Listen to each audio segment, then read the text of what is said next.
Hello guys, welcome to Nidhi English and Activity classes. Today we are going to study the book First Flight and chapter number 8. Name of the chapter is Misville the Otter, written by Gavin Maxwell. Gavin Maxwell is a very eminent writer. He is a literary genius. Apart from his literary work, he is famous for his non-fiction work also. Especially he is famous for the explanation of the otter. He has explained about the otter in his chapter and in his written literary work, and he is very famous for this. So let's study chapter and let to know that what the things are described in the chapter. जो writer हैं यानी कि Gavin Maxwell, वो Scotland के कॉमसफेरेना place पर रहते थे और उनका घर एक वाटर सोर्स के पास था। ऐसी जगह पे था जहाँ पर एक बहुत ही अच्छा वाटर सोर्स था। तो उन्होंने डिसाइड किया अब नेक्स्ट वो जो पेट पालेंगे, वो पेट रखेंगे, वो ऑटर रखेंगे, बिकॉज कि उनके घर का जो प्लेस है वहाँ पर जो वाटर सोर्स है वो एक पेट के लिए बहुत ही फुल्ली कंफर्टेबल होगा। क्योंकि इसके पहले भी उनके पास एक पेट था। पेट में उनके पास एक डॉग था जिसका नाम था जॉनी। उसकी डेथ के बाद गेविन मैक्सवेल काफ़ी इमोशनल हो गए थे क्योंकि उनका काफ़ी इमोशनल अटैचमेंट था उससे। तब उसके बाद उन्होंने डिसाइड किया था कि वो कभी भी अब एज अ पेट किसी भी एनिमल को नहीं रखेंगे, क्योंकि जब भी हम किसी एनिमल को एज अ पेट रखते हैं तो हमारा उससे काफ़ी अटैचमेंट हो जाता है। लेकिन काफ़ी टाइम स्पेंड होने के बाद उन्हें ऐसा लगा कि without pet his life is incomplete, without pet his life is lonely. उन्हें ऐसा लगा कि उनकी लाइफ बिल्कुल से ब्लैंक हो गई है, बिल्कुल सी लोनली हो गई। उन्हें लोनली सा, अकेला सा फील होने लगा। तब उन्होंने डिसाइड किया कि वो एक ऑटर को रखेंगे। फिर उन्होंने अपनी इस फीलिंग को अपने फ्रेंड से शेयर किया, यानी कि अपने फ्रेंड को बताया। उनके फ्रेंड ने फुल्ली सपोर्ट किया उन्हें। उन्होंने कहा कि ये बिल्कुल ही बहुत ही अच्छा आइडिया है। तो इतना बोलने के बाद उन्होंने डिसाइड किया कि हम ऑटर को ले आएंगे, ऑटर को अपने पास रखेंगे। और इतना सोचने के बाद, इतना समझने के बाद उन्हें साउथ इराक जाना पड़ा। उन्हें जब 1956 में उन्हें साउथ इराक जाना पड़ा और तब उन्होंने डिसाइड किया कि हम वहीं से ऑटर ले आएंगे, क्योंकि उन्हें बसरा जाना था कंसुलेट जनरल के पास अपने मेल को रिसीव करने के लिए। जब वो दोनों वहाँ गए तो वहाँ जाने के बाद उनके फ्रेंड का मेल तो मिल गया, लेकिन राइटर का मेल अभी तक नहीं आया था। फर्स्ट डे जब वो सबसे पहले उन्होंने एक टेलीग्राफ भेजा। जब टेलीग्राफ भेजने के बाद कोई भी रिस्पांस नहीं आया, उस दिन आउट ऑफ ऑर्डर था वर्क, तो उनका कोई भी काम नहीं हो पाया। नेक्स्ट डे जब वो गए तो कोई फेस्टिवल था, इसलिए भी उनका काम नहीं है। उसके बाद जब वो गए तो फिर भी उनका 3 डेज़ लगातार उन्होंने पास किया तो भी उनका काम नहीं हुआ, उनका कोई भी करस्पॉन्डेंस नहीं हो पाया। फिर उसके बाद 5 डेज़ का लॉन्ग टाइम वेटिंग पीरियड के बाद उनका फाइनली मेल आ गया। उस मेल को पढ़ने के लिए राइटर अपने रूम में जा रहे थे। तो जब वो रूम में गए तो उन्होंने 2 अरब्स को देखा, मीन्स 2 अरेबिक पीपल्स को देखा। 2 अरेबिक पीपल जो कि वहाँ बैठे हुए थे और उनके पास उनके साइड में एक सैक रखा हुआ था, यानी कि सैक जो कि काफ़ी मूविंग कंडीशन में था, वो मूव कर रहा था। तो उन्होंने देखा कि उन लोगों से पूछा, अरेबिक पीपल से पूछा कि आप लोग कौन हो। तो उन्होंने उनके हाथ में एक नोट दिया और उन्होंने कहा कि ये आपके फ्रेंड की तरफ से आपके लिए गिफ्ट है। तो फिर उन्होंने वो पढ़ा। उसके बाद वो समझ गए कि उनके फ्रेंड ने इस सैक में कुछ उनके लिए भेजा है। तब जब उन्होंने उसे खोला तो उन्होंने देखा उसमें एक छोटा सा प्यारा सा ऑटर था। हालांकि वो ऑटर बहुत ही अभी इनक्रेडिबल कंडीशन में था। अभी फ़िलहाल वो ऑटर बहुत ही भद्दा सा, मैला था, एकदम कीचड़ से सना हुआ था। तब वो राइटर ने क्या किया, उसे नहला धुलाकर उसे क्लीन करना स्टार्ट किया। लेकिन फाइनली वो इतना ज़्यादा डर्टी था कि उसे क्लीन करने में पूरा 1 मंथ लग गया। उसे पूरी तरीके से नॉर्मल कंडीशन में आने में पूरा 1 मंथ लग गया। अब धीरे धीरे जो ऑटर था वो पहले तो फेमिलियर नहीं होता था, अपने आसपास के एटमॉस्फेयर से फेमिलियर नहीं होता था, काफ़ी शांत सा रहता था। लेकिन सेकेंड डे उसने फिर राइटर के पास जाना स्टार्ट कर दिया। फिर उस थर्ड डे वो राइटर के पैर के पास जाके सोने लगा। पहले वो नीचे सोता था फर्श पर, फिर उसको राइटर के पास सोने लगा। फिर धीरे धीरे ना उसे बात करना, यानी वाटर के पास रहना, पानी के पास रहना उसे काफ़ी पसंद आने लगा। फिर वो अपने आप ही क्या करता था, जब राइटर अपने रूम में सो रहा होता था तब ऑटर वहाँ से उठकर बाथरूम में चला जाता था। एक बार तो राइटर ने देखा कि ऑटर वॉशरूम में चला गया। वॉशरूम में जाने के बाद उसने खुद से जो टैप था, टैप को ओपन किया और फाइनली उससे ओपन हो गया। राइटर बताते हैं कि जो ऑटर था उसे नहाना यानी उसे पानी में रहना बहुत ज़्यादा पसंद था। वो बहुत ही खुश होता था पानी में, क्योंकि जब भी वो वॉशरूम में जाता था, जब भी वो पानी में जाता था तो वो बहुत ज़्यादा खेलता था और घंटों घंटों टाइम उसमें स्पेंड कर देता था। और ऑटर्स जो होते हैं, राइटर के एक्सपीरियंस के अकॉर्डिंग, जो ऑटर्स होते हैं उन्हें ये फील होता है कि अगर पानी कहीं पर स्थिर है, मतलब स्टेबल है कहीं पर, तो वो बर्बाद हो रहा है। पानी को हिलते रहना चाहिए, मूव करते रहना चाहिए या फिर गिरा देना चाहिए। तो राइटर बोलते हैं कि वो ऑटर तब तक उसे चैन नहीं होता था जब तक जहाँ कहीं भी पानी रखा हो, जब तक वो उसे स्प्लैश नहीं कर देता था, उसे गिरा नहीं देता था, उसे बर्बाद नहीं कर देता था, तब तक उसे चैन नहीं होता था। उसे बहुत अच्छा लगता था पानी को बिखेर देने में, पानी के साथ खेलने में, वॉशरूम में बहुत देर देर तक, बाथरूम में बहुत देर तक टाइम स्पेंड करने में। क्योंकि ऑटर्स जो होते हैं उन्हें ये लगता है कि अगर पानी स्थिर है, स्टेबल है, तो वो बर्बाद हो रहा है, तो इसे स्प्रेड कर देना चाहिए। स्प्रेडिंग वाटर उन्हें बहुत पसंद होता है। गेविन मैक्सवेल हमें बताते हैं कि जो ऑटर था उसे पानी में खेलना, जैसे वो बाथरूम में नहाना बहुत पसंद था। तो एक बार क्या होता है कि गेविन मैक्सवेल अपने रूम में होते हैं, ऑटर भी वहाँ पर होता है। अचानक से उनकी आँख लग जाती है और जब उनकी आँख खुलती है तो वो देखते हैं कि ऑटर वहाँ पर नहीं है। तो अचानक से वो घबरा जाते हैं, उसको ढूंढने लगते हैं। तब वो देखते हैं कि उसकी पूँछ दिख रही होती है, कॉर्नर से उसकी टेल यानी उसकी पूंछ दिख रही होती है और वो कॉरिडोर से होकर वॉशरूम की तरफ जा रहा होता है। तब उन्होंने चुपके से जाकर देखा कि धीरे धीरे वो नल की जो टैप होता है, टैप को ओपन करने की कोशिश करता है और टैप स्टार्टिंग में जो टैप ओपन होता है वो धीरे धीरे उसमें थोड़ा थोड़ा वाटरफॉल होता है, थोड़ा थोड़ा पानी आता है।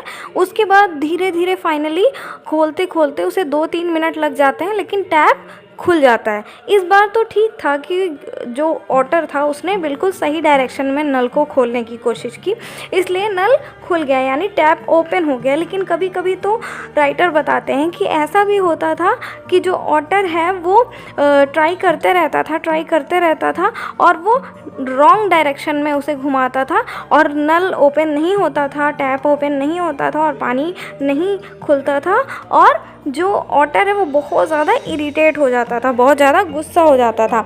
अब राइटर बताते हैं कि उसके पास बहुत सारे टॉयज़ भी थे, बहुत सारे खिलौने भी थे, जैसे उसके पास मार्बल्स थे, बॉल्स थे, तो वो उन सब से खेलना उसे बहुत पसंद था और स्पेशली उसे बॉल से खेलना बहुत पसंद था। वो बॉल से इस तरीके से दौड़ दौड़ के खेलता था, इस तरीके से कैच करता था, इस तरीके से खेलता था, ऐसा लगता था जैसे वो 4 लेग्स वाला कोई फुटबॉलर हो, यानी कि 4 पैरों वाला कोई फुटबॉलर हो। और स्पेशली उसे सबसे ज़्यादा मार्बल से खेलना पसंद होता था। वो मार्बल्स को नीचे फर्श पर रखकर उस पर उल्टे होकर उसे अपनी पीठ से रब करता था। उसे बहुत इस बात से, इस काम से, इस खेल से उसे बहुत मज़ा आता था, बहुत उसे अच्छा लगता था।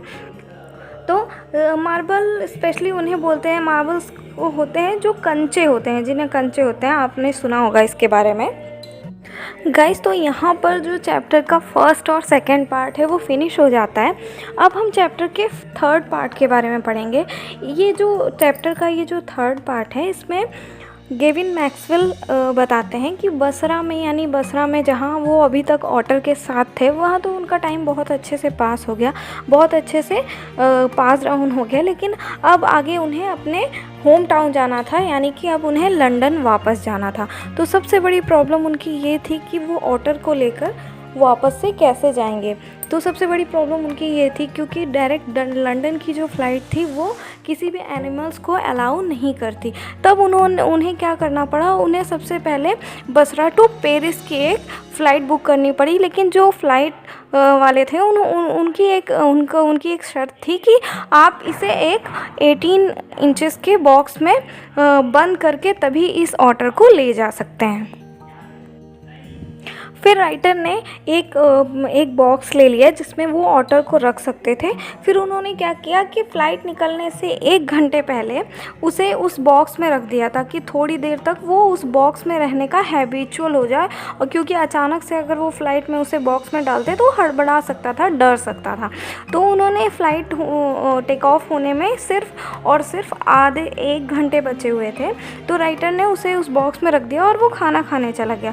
जब वो वापस से वहाँ आया जहाँ पर उसने उस बॉक्स में उससे ऑटर को रख रखा था, तो जब वो देखता है कि बाहर से थोड़ा सा ब्लड आ रहा होता है बॉक्स से बाहर से, तब उन्होंने बॉक्स खोल कर देखा तो मिसबिल ने पूरी तरीके से अपने आप को जख्मी कर रखा था, बिल्कुल अपने आप को वूलन कर रखा था, बहुत ही प्रॉब्लम कर रखी थी।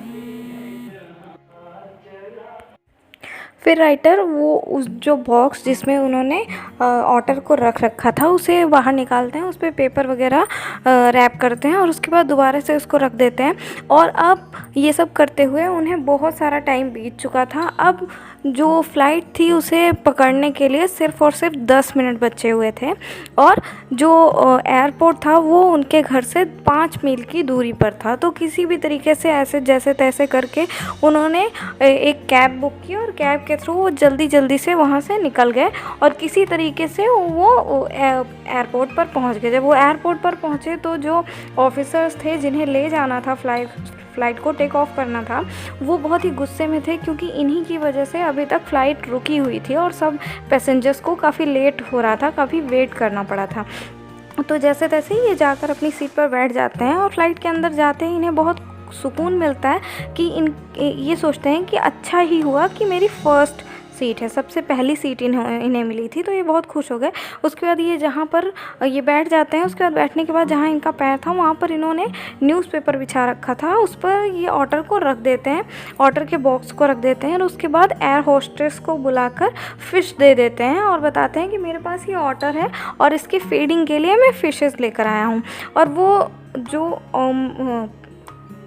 जो एयर होस्टेस होती है वो ये उसे काफ़ी कॉन्फिडेंस में ले लेते हैं, वो काफ़ी खुश हो जाती है और वो काफ़ी फेमिलियर होकर अच्छे से इनसे बात करती है और वो उसको रख देती है। तो वो बोलती है कि आपने ये बॉक्स ले रखा है, इसको आप अपने नीज़ पे अपने पैरों पर रख लीजिए, नीचे मत रखिए।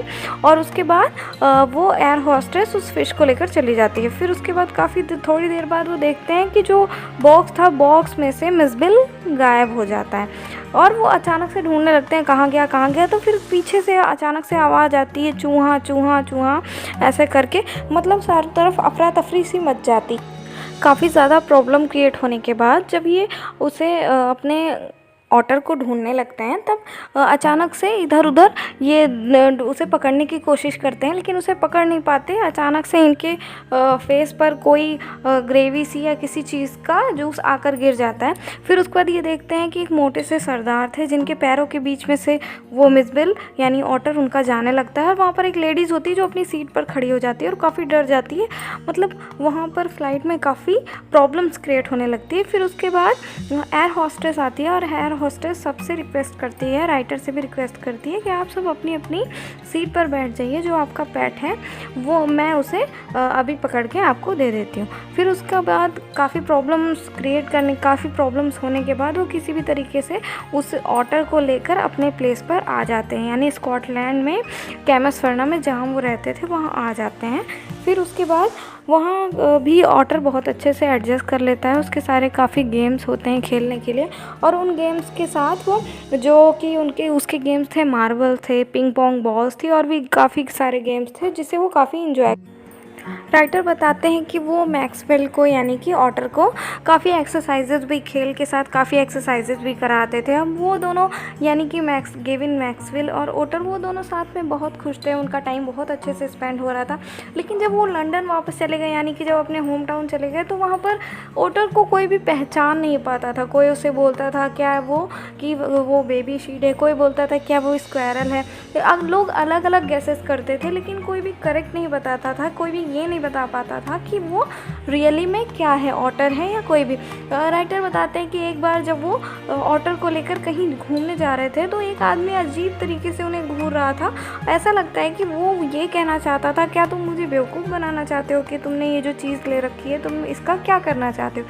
तो राइटर वही बताते हैं कि जब भी आप किसी पेट को रखते हो तो वो हर जगह हर किसी के लिए एक्सेप्टेबल नहीं होता, लेकिन जो पेट्स होते हैं, if you keep the pet as a dog, if you keep pet as a otter, तो वो सारे आपके लिए बहुत ऑनेस्ट होते हैं, आपके लिए बहुत लॉयल होते हैं, आपके लिए बहुत बेनिफिशियल होते हैं और वो आपके ट्रू फ्रेंड्स होते हैं। इसीलिए जो हम पेट रखते हैं वो हमारे लिए बहुत ही इंकरेजेबल होते हैं, हमारे लिए बहुत होपफुल होते हैं, हमारे लिए बहुत ऑनेस्ट होते हैं। So the story ends here, story यहाँ पर एंड होती है और गेविन मैक्सवेल बताते हैं कि उनका ये ऑटर के साथ बहुत ही बेहतरीन और बहुत ही अच्छा एक्सपीरियंस था। So guys, it was the story. If you feel any difficulty then please comment in the comment section, comment box. So till the next video, keep learning, keep trying.